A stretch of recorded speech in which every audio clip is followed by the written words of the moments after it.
Good afternoon, Dr. Mons. My name is Ahmad Dickerson. I'm currently in your international business class, senior. Um, I've done my papers on the Zones Incorporated case study, the case study A and B. This is the first one for case study A that I will be making to discuss my argument or debate on. And yeah, I guess let's just get started.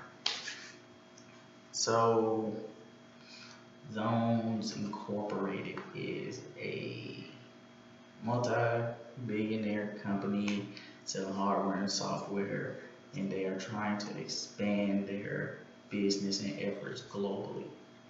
And they stumble across problems with doing so. And I guess they find out that it's not as easy as they thought it would be. But we were asked to choose 3 questions out of the assignment that was posted on D2L, and my 3 questions. Well, one of my questions, of course, all of them I thought were interesting to me because else I wouldn't have chosen it. But explain the challenges that exist in building relationships with reseller partners and the potential impacts of privacy and security of customer data in global markets, as well as the impact on possible theft by these global partners. I had to look at my phone for the question. But let me think.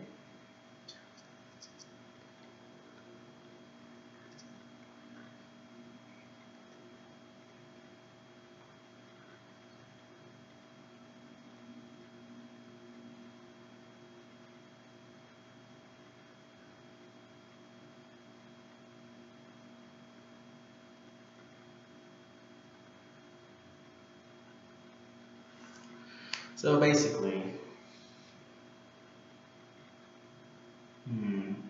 how can I put this?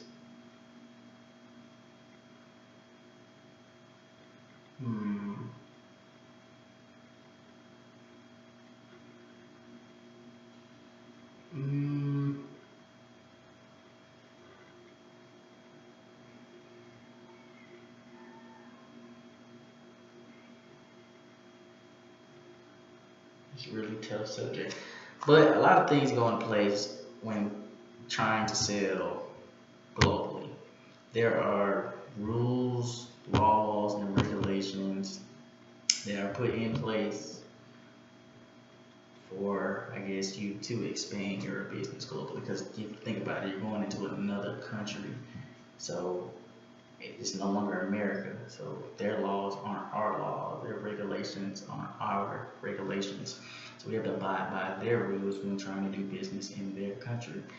So a lot of times this comes into play. Well, I guess all the times this comes into play. And I mean, I wouldn't say it's the best thing, but it's not the worst. And when it comes down to it, at the end of the day, it must be done because you break the laws, you break rules, then your company could go under at any time. So when trying to expand globally, you need to first make sure that the company that you are dealing with is, or the country and company in that country that you are dealing with is proficient, effective, and productive, and that you can trust them 100% completely with your money, your products, their money, their products, and just logistics, shipping, getting the supply to where they need to go. There needs to be a level of trust between the two in order for it to work at the end of the day, period. You can't do nothing without trusting other people and trusting that they will get the job done when they need to get the job done. But I guess the biggest challenge would be gaining authorization from other countries to be able to expand globally. And it's pretty much a headache for trying to expand for Zones Incorporated, because it's all about building a relationship and selling your best product. But with these in place, you don't know if you can do that for certain. With I guess the barrier being kind of hard to break into. And Zones Incorporated is a very, I guess, prolific company. They are making a lot of money, but they want to make more, so they want to start expanding. And there's no harm in that. But it's a lot of things to consider. There's a lot of things to consider when trying to expand your business. Oh, broken table. Let me think. Um,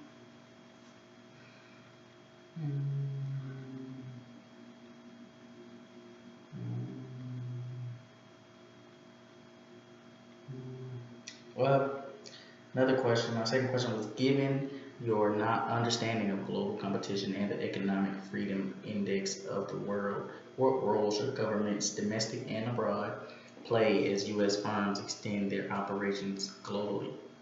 And I had to get this point down. Quote: every single government in the world should go through an approval stage before letting the United States expand, or any country for that matter.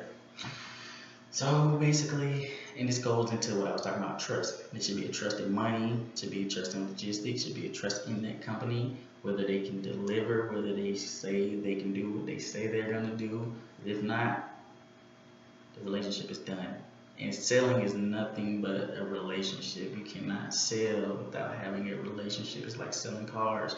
Because I'm in retail marketing now with Eliard, and we learn about all the selling things, selling aspects of life. And he told us every day we sell ourselves. And relationship building is key, number one thing to selling. So I built a good relationship with, say if I build a good relationship with my teacher to get me an A in that class. He don't know I'm trying to get an A, but I might say at the end of the year I might have a B. Can you give me an A? Because of our good relationship and how hard I probably worked in that class, he would give me an A. It's the same for any other company. Like if you say you're gonna do something, and if you have done it before and you stuck to your word and you actually did what you said you was gonna do and everything came out perfect and planned accordingly, then you will always get that customer back to you. But I guess besides the logistics and money and trust, every government should take into consideration all 5 measures of the Economic Freedom Index. And they have, like, it was a list on there with, I think, about 8 different countries, and went from high to low. High has always been the best, meaning that that market could be easier to get into. And it should always go for the market with a high rank because they are more free. So you can freely and easily do business with that market. And when doing business with, I guess, foreign countries, you want to make sure you are in good hands and you know what you are doing.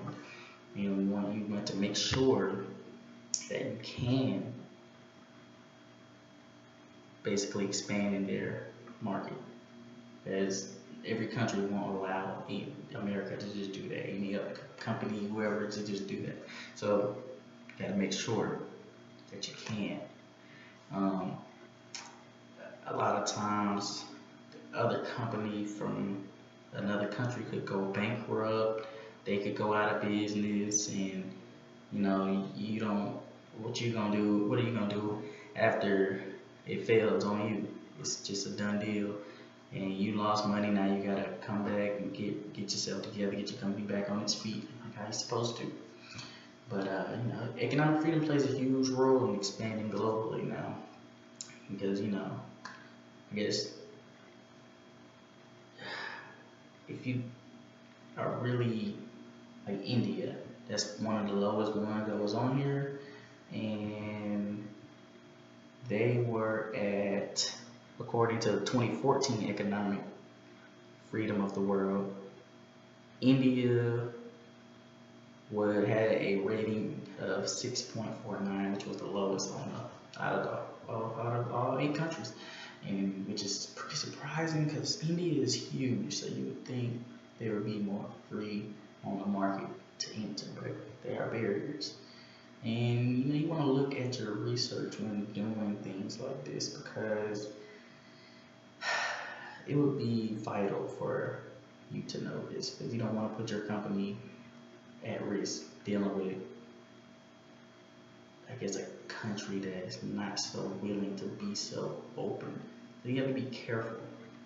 And also in India, according to the 2015 Index of Economic Freedom, India was at the bottom at 54.6 ranking, and it's just not good. But the best was Hong Kong on both. I guess, a lot of stuff comes from Asia, and why not trade? Why not open a market there? I would. Everything made in China. But yeah, I had another. Oh, and that third question was, sorry.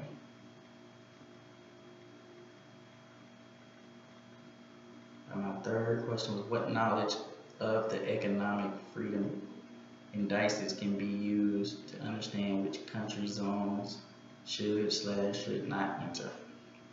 And I mean, of course, India being the lowest, I would never ever try to join a country with low rankings in that department when I'm trying to open up a business and expand globally. I would go for the ones with the highest rankings, like Hong Kong, which is first. I would go for Australia. Who else? Canada is a good one. UK. I go to the United Kingdom, Dubai, and I would try to expand there instead of trying to go for government which may not even approve my authorization, and the willing for them to be open is not there. So I would take a different route and always go for the ones that are already willing to accept me and my company globally.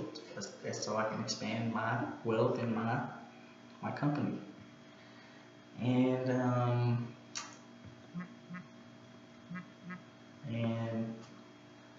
But in conclusion, basically, any company deciding to do business on a global scale must pay attention to the details of the economic freedom index, because if not, you can mess yourself up. It's important to know so that you will always be in the light, and you will